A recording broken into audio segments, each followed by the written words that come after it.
Shalom, kembali lagi kita di dalam program Rema ini membahas kebenaran firman Tuhan dari kitab Kejadian sampai Wahyu. Karena berbagai hal saudara-saudara sempat tertunda beberapa waktu lamanya. Kita sudah berada pada 1 Samuel pasal yang ke-17. Melalui sebelum kita bersama merenungkannya, saya mengajak kita berdoa.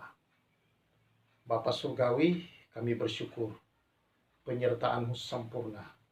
Kasih setia Tuhan tidak pernah habis menyertai hidup kami, menolong kami dalam segala hal.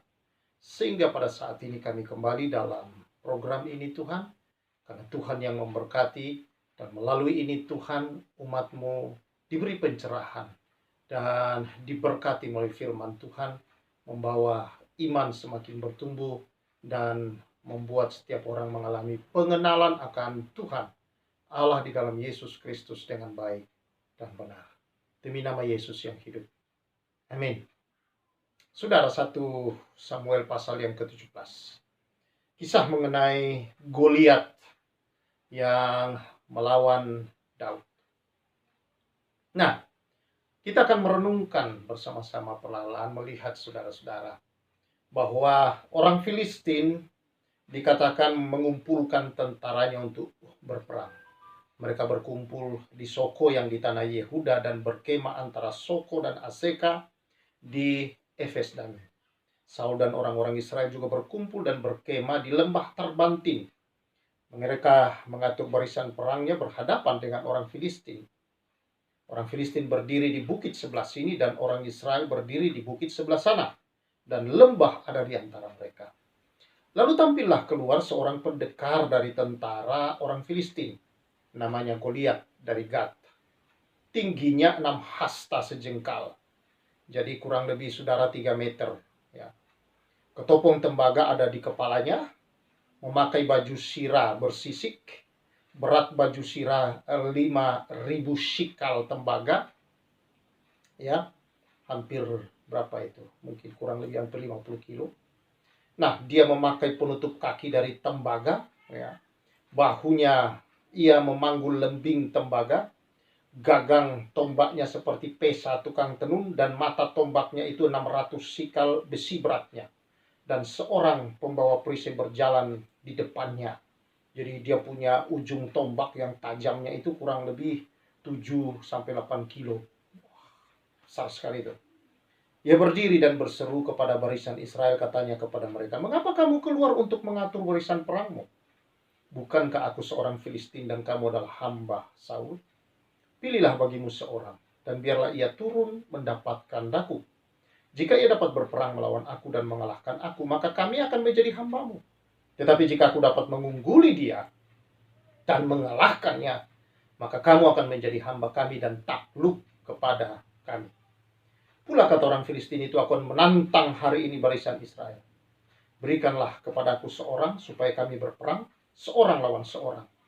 Ketika Saul dan segenap orang Israel mendengar perkataan orang Filistin itu, maka cemaslah hati mereka dan sangat ketakutan.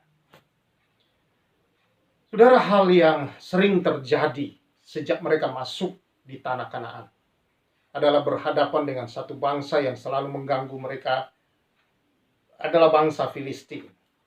Di sini kembali bangsa Filistin maju untuk memerangi bangsa Israel. Dan mereka sudah berhadap-hadapan. Ketika mereka berhadap-hadapan, yang satu di gunung atau di bukit di seberang, dan bangsa Filistin di seberang sini, bangsa Israel di seberang sana. Demikianlah mereka berseberangan, di tengah-tengah mereka ada lembah, berhadap-hadapan. Ketika mereka sudah berhadap-hadapan, muncul dari tentara Filistin seorang yang begitu tinggi besar, hampir 3 meter, kurang lebih 3 meter tingginya saudara. Dia pakai baju zirah yang beratnya lumayan, hampir 50 kilo. Dengan dari tembaga besi, lalu kemudian bersisik, jadi tidak ada celah-celah untuk bisa ditembak. Dia pakai ketopong ya dari tembaga, kakinya juga saudara. Lalu dia punya tombak yang begitu besar, tentunya sesuai dengan porsi badan dan tenaganya. Yang ujung tombaknya saja itu beratnya sampai 7 kilo, kurang lebih 7-8 kilo. Wah, itu tentunya sangat mengerikan untuk berhadapan dengan dia. Harus seorang yang betul-betul punya keberanian yang khusus. Seorang yang benar-benar saudara-saudara terlatih untuk berduel, saudara-saudara, menghadapi orang yang lebih tinggi atau lebih besar, lebih tangkas. Seseorang betul-betul punya keistimewaan bisa menghadapi dia. Dan dia maju menantang bangsa Israel. Dan orang Israel menjadi cemas, ketakutan. Dan hati mereka cemas melihat itu. Rupanya saudara-saudara, tentara Israel tidak dilatih tidak siap untuk menghadapi model peperangan yang baru. Mereka berpikir bahwa ya seperti biasa mereka akan berperang. Pasukan musuh maju dari sana, lalu pasukan mereka seluruhnya maju dan terjadi peperangan yang seru di lembah itu. Tentu mereka sudah mengatur siasat apa semua, mempersiapkan diri untuk itu, saudara. Tetapi Filistin membuat strategi yang baru. Dan bangsa Israel tidak siap dengan strategi ini, saudara. Mereka tidak punya seseorang yang berani melawan. Sebenarnya orang yang paling pantas tentunya dengan tinggi yang melebihi orang-orang Israel pada zaman itu adalah Saul sendiri. Karena dialah satu-satunya yang dipilih sebagai raja. Dan secara fisik ketika pemilihan raja Israel, dia lebih tinggi sebahu ke atas dari semua orang-orang Israel. Berarti ya dia raksasanya Israel, kira-kira demikian, saudara. Tetapi apa mau dikata? Goliat jauh lebih tinggi, saudara-saudara. Mungkin katakanlah Saul mungkin ya ukuran antara 180 sampai 190 atau paling tinggi kalau dia 2 meter kalau sampai. Mungkin tidak. Tetapi lawan saudara-saudara itu hampir 3 meter. Kurang lebih 3 meter tingginya, hampir 3 meter tingginya. Tentu ini satu hal yang tidak mudah. Dan mereka tidak siap, saudara-saudara. Apa yang terjadi ketika itu? Mereka takut, cemas. Nah, lebih berbahaya lagi, saudara-saudara. Mereka semakin tertekan, mereka semakin takut, karena tidak ada yang berani maju setiap hari. Jadi, Filistin menggunakan taktik yang berbeda. Mereka tidak langsung menyerbu. Setiap hari Goliat akan maju pada waktu pagi. Dan kemudian pada waktu petang, saudara-saudara, sore hari sebelum menjelang malam, dia akan maju. Menantang bangsa. Ayo kirimkan satu orang. Ngapain kamu maju semua? Satu orang yang kirim lawan saya. Bayangkan saudara, itu dilakukan selama 40 hari lamanya. Ayat 16 berkata demikian. Orang Filistin itu maju mendekat pada pagi dan petang hari. Demikianlah ia tampil ke depan 40 hari lamanya. 40 hari saudara-saudara ditantang dan diberi kata-kata yang menghina terus. Tentu ini menjatuhkan mental daripada tentara Israel, Saul dan tentaranya. Betul-betul habis, saudara-saudara. Sampai kalau tampil ke depan Goliat ini, mereka sudah lari. Berlarian, ada yang lari cari persembunyian. Tentu mereka bersembunyi takut kalau tiba-tiba pasukan mereka ini ya, Filistin maju, mereka berpikir, waduh, habislah kita kalau mereka maju. Nah, itulah situasi yang mereka hadapi. Bahayanya tekanan dari perkataan, saudara. Bahayanya tekanan dari kata-kata. Kalau itu setiap hari atau sering dikatakan kepada seseorang, maka mental orang itu bisa rusak atau bisa menjadi baik tergantung dari kata-kata yang terus datang kepada orang itu. Ya, kita lihat tentara itu terlatih, saudara. Tapi kalau setiap hari diteror 40 hari lamanya, maka teror itu, saudara-saudara, tentu membuat hati mental mereka menjadi hancur, semakin hancur setiap harinya. Kalau perkataan-perkataan negatif setiap hari kita lepaskan kepada orang-orang yang kita kasihi, kepada pekerjaan kita, pimpinan kita, siapa saja, maka itu bisa merusak, menghancurkan mental, dan bahkan merusak kehidupan, bahkan membunuh orang itu secara perlahan-lahan. Mungkin tidak membunuh dia langsung mati kemudian, tapi kita sebenarnya sedang membunuh perlahan, dan termasuk kita membunuh masa depan, dan juga bisa membunuh karir orang itu. Karena itu, saudara-saudara, penting untuk kita berhati-hati di dalam berkata-kata kepada seseorang. Perkataan kita itu bisa menghancurkan, tapi juga bisa membangun. Kalau perkataan-perkataan kita, perkataan-perkataan yang membangun, maka akan terbentuk satu mental yang baik. Akan terbentuk satu pemikiran di dalam dirinya yang baik. Yang akan membuat dia memacu dirinya untuk melakukan sesuatu yang membawa kepada kehidupan yang diberkati dalam hidupnya. Mencapai cita-citanya. Nah, ini yang dialami oleh orang Israel, saudara. Perkataan-perkataan Goliat setiap hari menekan mereka. Mari kita lihat selanjutnya. Tetapi kemudian saudara di pasal yang ke pasal 17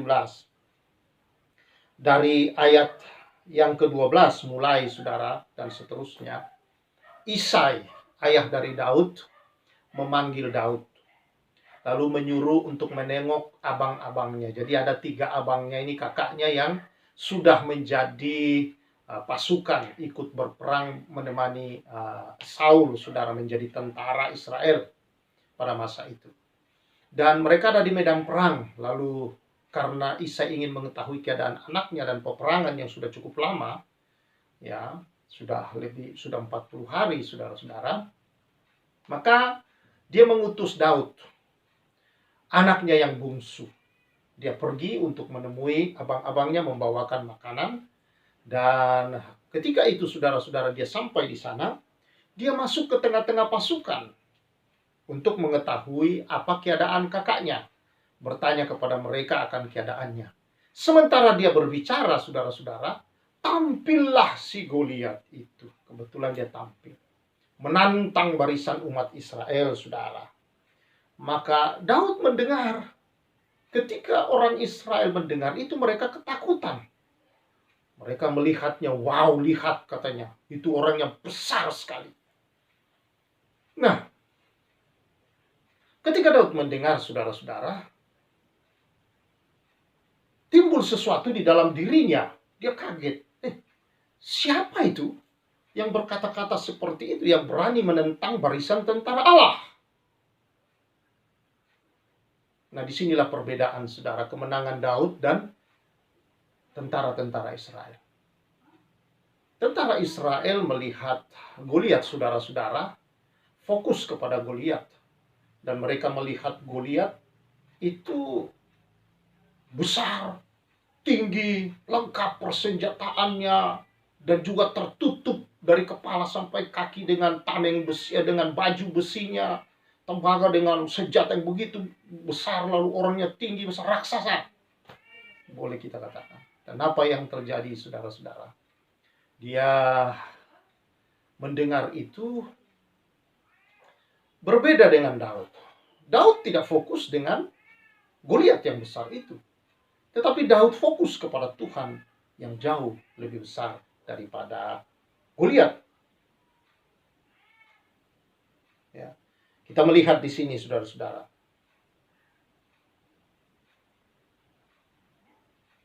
Ayat 23. Sedang ia atau Daud berbicara dengan mereka, tampillah maju pendekar itu, namanya Goliat, orang Filistin dari Gad, dari barisan orang Filistin. Ia mengucapkan kata-kata yang tadi juga, dan Daud mendengarnya. Ketika semua orang Israel melihat orang itu, larilah mereka daripadanya dengan sangat ketakutan. Berkatalah orang Israel itu, sudahkah kamu lihat orang yang maju itu? Sesungguhnya yang maju untuk mencemooh orang Israel. Orang yang mengalahkan dia akan dianugerahi raja kekayaan besar. Raja akan memberikan anaknya yang perempuan kepadanya, dan kaum keluarganya akan dibebaskan dari pajak Israel. Saudara yang saya kasihi, dia orang Israel melihatnya, wow, lihat orang itu. Mereka fokus dengan Goliat. Itu membuat mereka takut, membuat mereka gelisah, membuat mereka lari mencari tempat persembunyian. Lalu berkatalah Daud kepada orang-orang yang berdiri dekatnya, apakah yang akan dilakukan kepada orang yang mengalahkan orang Filistin itu, yang menghindarkan cemooh dari Israel? Siapakah orang Filistin yang tak bersunat ini sampai ia berani mencemooh barisan daripada Allah yang hidup? Nah, saudara-saudara, Daud melihatnya dengan cara yang berbeda. Satu orang itu yang mencemooh, dia bukan mencemooh sebenarnya tentara Israel.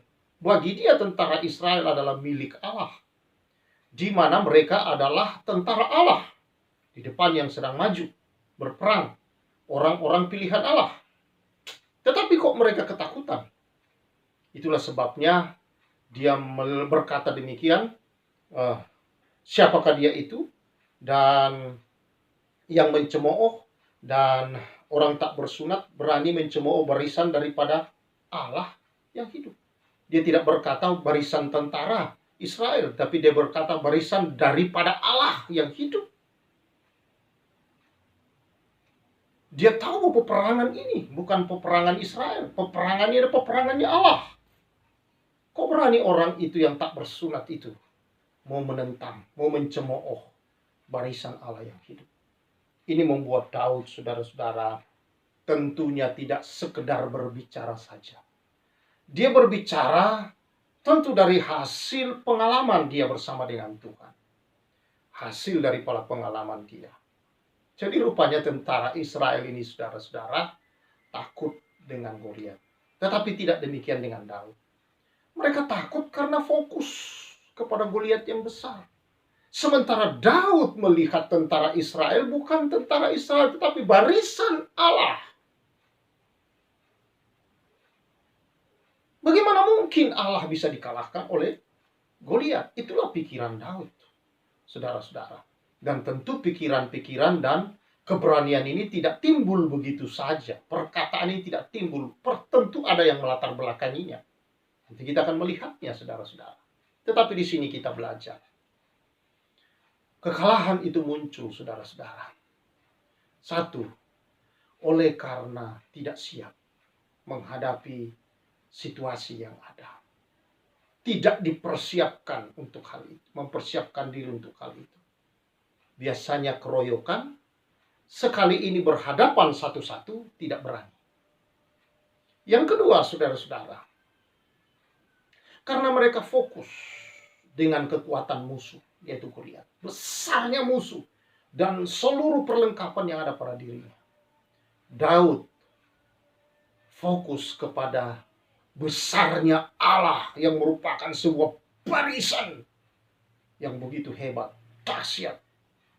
Dia tidak melihat Israel sebagai sebuah tentara manusia biasa, tapi dia melihat Allah, barisannya yang begitu ajaib, yang tidak mungkin terkalahkan. Tentu ini berasal daripada pengalaman Daud. Lalu kemudian singkat cerita diberitahukanlah kepada Raja Saul akan Daud ini yang berani untuk menentang dan melawan. Lalu saudara-saudara, Daud diperhadapkan kepada Saul. Dan dia berkata demikian. Ketika dia datang, berkatalah Daud kepada Saul, "Janganlah seorang menjadi tawar hati karena dia. Hambamu ini akan pergi melawan orang Filistin itu." Tapi Saul berkata kepada Daud, "Tidak mungkin engkau dapat menghadapi orang Filistin untuk melawan dia. Sebab engkau masih muda, sedang dia sejak dari mudanya telah menjadi prajurit." Saudara-saudara yang saya kasih dalam Tuhan Yesus Kristus, dia diremehkan karena itu. Dan hal biasa rupanya saudara-saudara, dia sudah sering diremehkan. Di rumah karena dia bungsu, dia tidak diberi apa-apa kecuali menggembala domba. Dipikir itulah yang layak buat dia, saudara-saudara.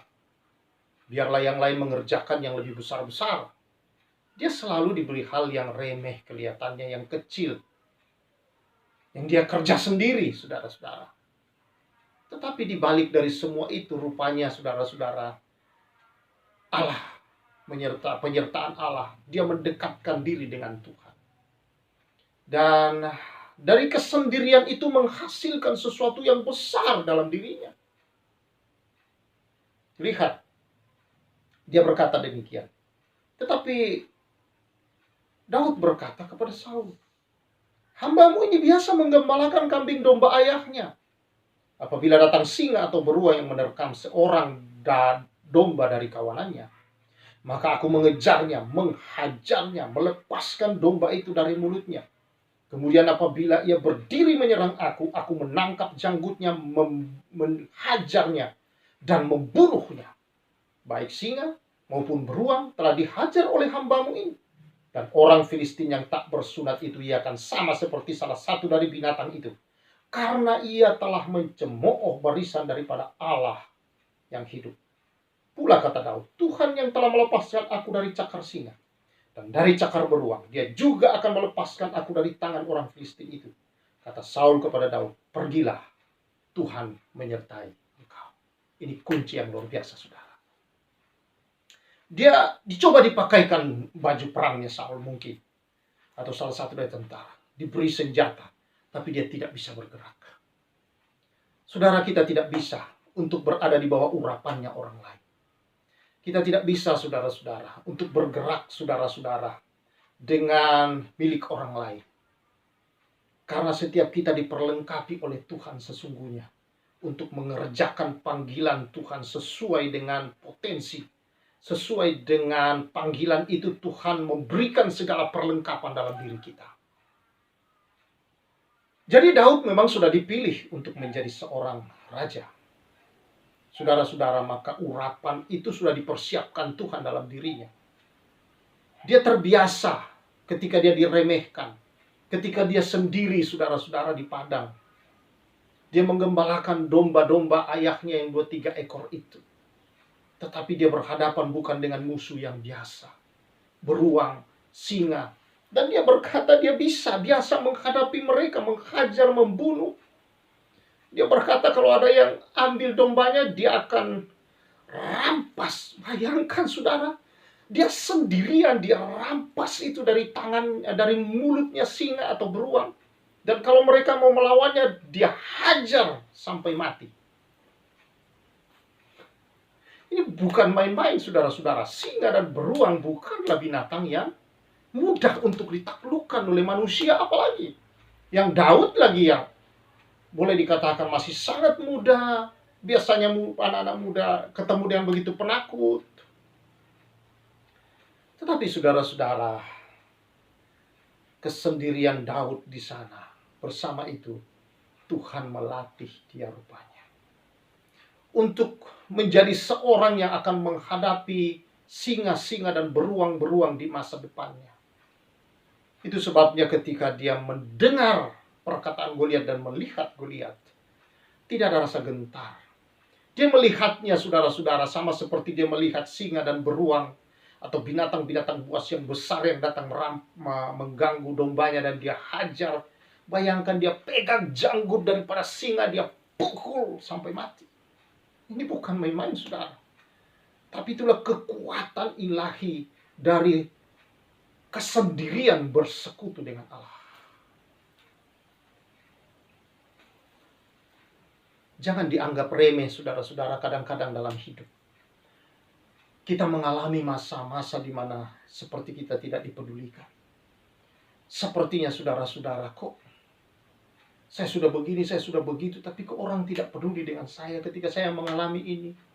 Ketika saya harus melayani, kok sendiri melayani, kok orang tidak menghargai. Saya terus yang melakukan ini, saya semua yang ini, kok orang seperti tidak peduli, tidak menghargai saya. Seolah-olah kehadiran saya tidak terlalu berpengaruh, padahal semuanya saya kerjakan. Kok saya sendiri? Pelayanan musik saya sendiri. Saya melakukan pelayanan ini, berkhotbah sendiri, menangani mimbar sendiri, menangani WL.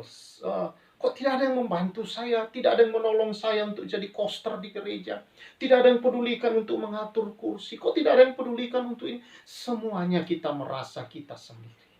Masa-masa itu, saudara, seperti Daud, jangan dianggap enteng. Disitulah masa-masa kita untuk memiliki kekuatan iman. Orang kalau banyakan, saudara, puji-pujian, banyakan dalam gereja, kita kan banyakan begitu, semua hebat. Wah, haleluya, puji Tuhan, wah, hebat semua. Tapi waktu menghadapi pergumulan hidup dan tidak ada yang tahu, tidak ada yang pedulikan kita, saudara-saudara. Kalau yang sakit biasa kita kunjungi, giliran kita sakit, tidak ada yang peduli dengan kita. Protes ya? Biasanya kita protes dulu sama Tuhan, menyalahkan banyak orang, kok gini sih Tuhan, oh mereka tidak peduli. Tidak dengan Daud. Masa-masa itu saudara adalah masa-masa persiapan yang indah. Penting untuk kita berkumpul bersama. Penting untuk kita bersama-sama menyembah, memuji Tuhan. Tetapi ada sangat penting, jauh penting, kesetiaan kita, ketekunan kita untuk bersama Tuhan dalam kesendirian. Ternyata itu yang membuat kekuatan, imunitas rohani kita lebih kuat. Masa-masa itu saudara tidak diindahkan orang lain, tidak dipedulikan, merasa tidak dihargai. Setia saat teduhmu, setia doamu, walau engkau sendiri, setia terus pergi ke gereja, melayani di gereja, setia, orang hargai, orang hormati, orang peduli atau tidak saudara, orang mau bantu saudara atau tidak, setia. Kau sedang dipersiapkan Tuhan untuk menghadapi hal-hal yang besar. Dan ingat, ketika engkau dapat melewati semua perkara-perkara itu, engkau punya daya tahan yang ketiga berada sendiri, tidak menggentarkan engkau. Apalagi kalau di tengah orang banyak. Orang Kristen itu kebanyakannya sudah kalau kerumunan tuh hebat semua. Nanti kalau pulang sendirian, saudara-saudara ada pergumulan.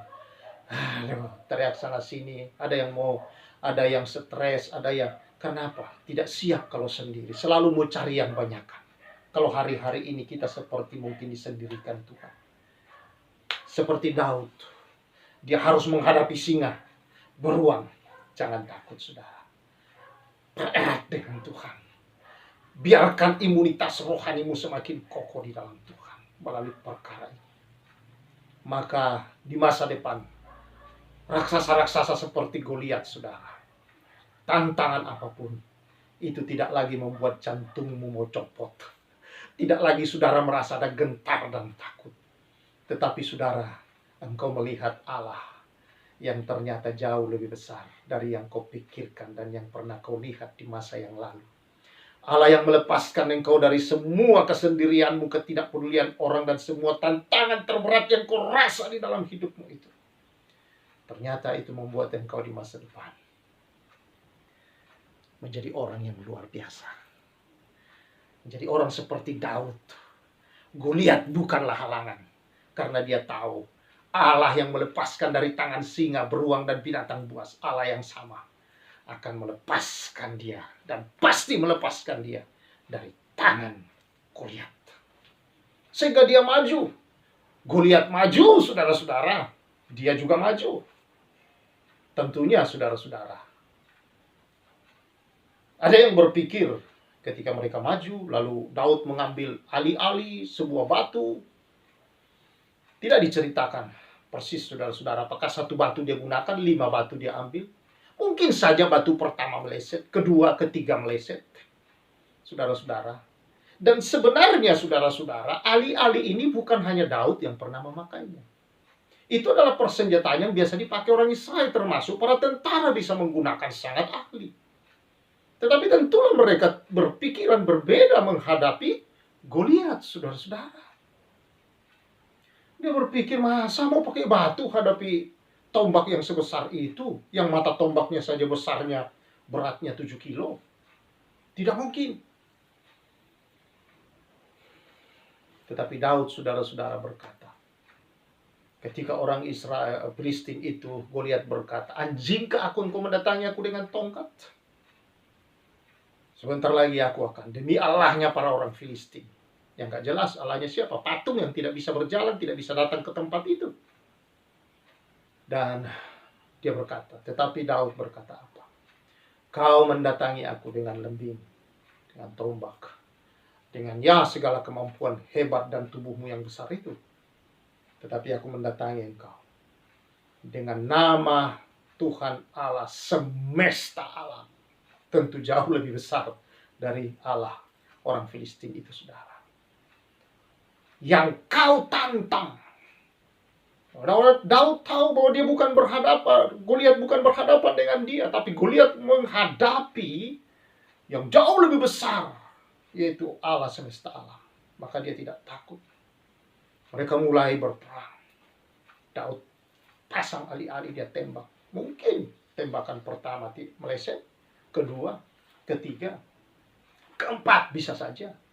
Dan yang kelima, wah, mungkin pertama, kedua, ketiga, keempat tidak meleset, kena. Tetapi kena baju, ya baju sirah itu. Kena ketopong, cep, waduh, pas di ketopong. Yang terakhir, dengan kemahirannya yang luar biasa. Dan tentunya juga saudara-saudara, karena kuasa Tuhan bekerja atas dia, maka mengenai tepat di jidat. Tidak dicatat saudara-saudara, mengenai kepalanya. Tidak dicatat bahwa itu tangan Tuhan menenggelamkan batu. Seperti yang kadang-kadang kita dengar dalam cerita-cerita saudara. Ya.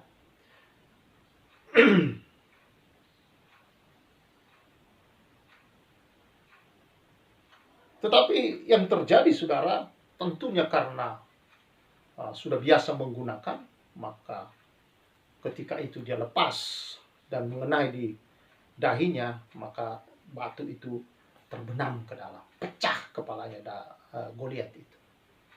Ya, disertai dengan kuasa urapan Allah.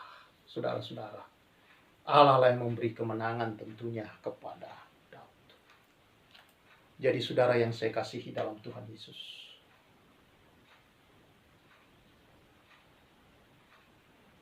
fokus kepada Tuhan yang jauh lebih besar daripada persoalan kita. Yang menjadi persoalan kita kalah saudara, karena kita fokus kepada persoalan, bukan fokus kepada Allah yang adalah solusi atas persoalan. Ketika kita berada di masa-masa seperti Daud, kita merasa melakukan semua, kok tidak ada yang peduli ya, tidak ada yang mau membantu, tidak ada yang mau menolong. Sesungguhnya saudara-saudara, itu adalah masa-masa di mana kita bisa mengenal Tuhan dengan lebih baik. Masa-masa di mana kita bersandar penuh, berpegang penuh, dan membuat imun rohani kita, daya tahan di dalam diri kita secara rohani sangat kuat.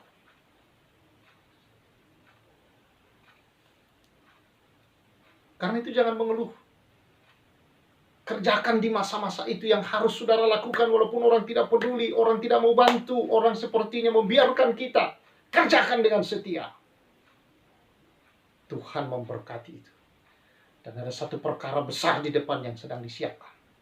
Sehingga ketika itu datang saudara, tidak ada lagi gentar, tidak ada lagi khawatir, tidak ada lagi rasa takut menghadapi semua itu. Karena kita tahu Allah yang melepaskan dari masa yang lewat itu. Allah yang sama berdiri di depan kita untuk menghancurkan semua, meratakan gunung-gunung kata firman Tuhan, mematahkan palang-palang besi dan memecahkan pintu-pintu tembaga.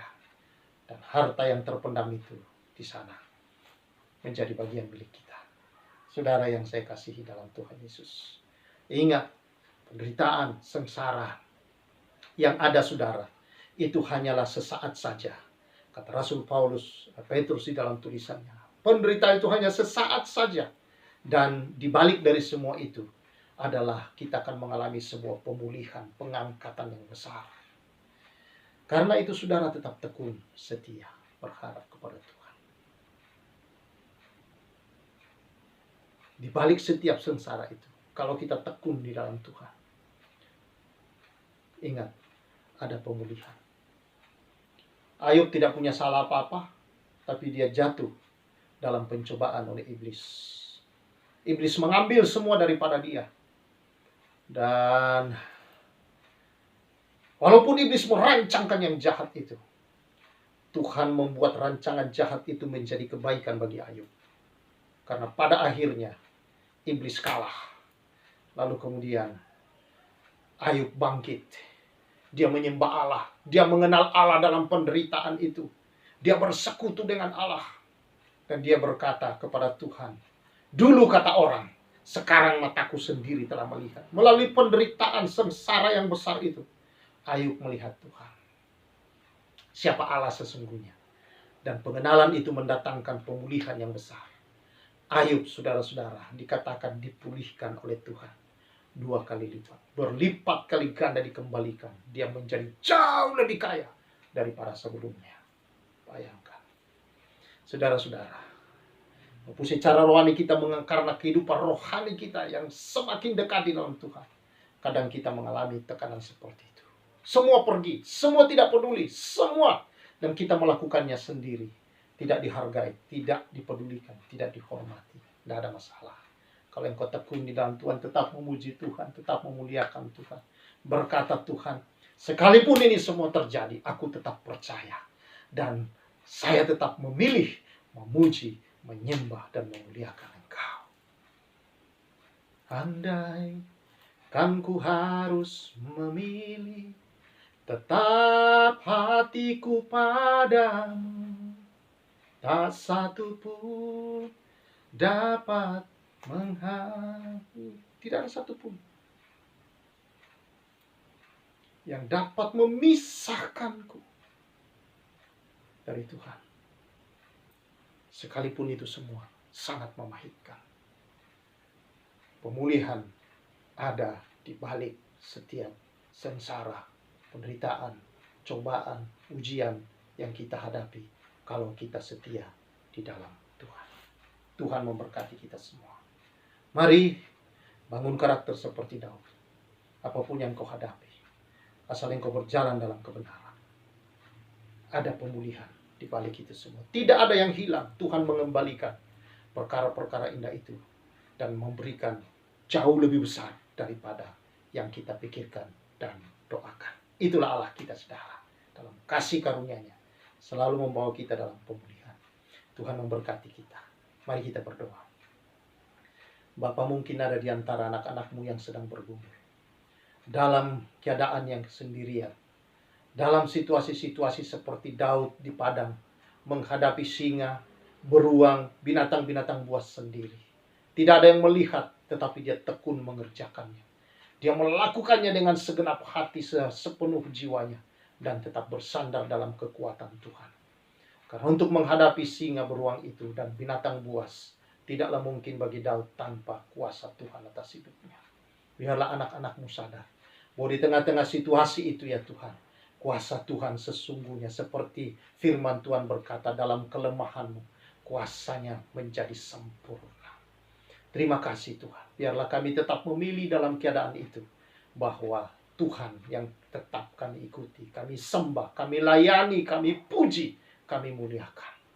Terpuji Engkau Tuhan. Berkati anak-anak-Mu, umat-Mu. Berkati yang mendengar ini Tuhan. Senantiasa nama Tuhan dimuliakan. Demi nama Yesus Kristus. Berkat-Mu atas umat-Mu. Amin. Puji Tuhan. Kiranya berkat Tuhan yang mengalir, melimpah atas kehidupan saudara, menyertai saudara dalam keadaan apapun. Saya Pastor Samuel menyampaikan salam restorasi.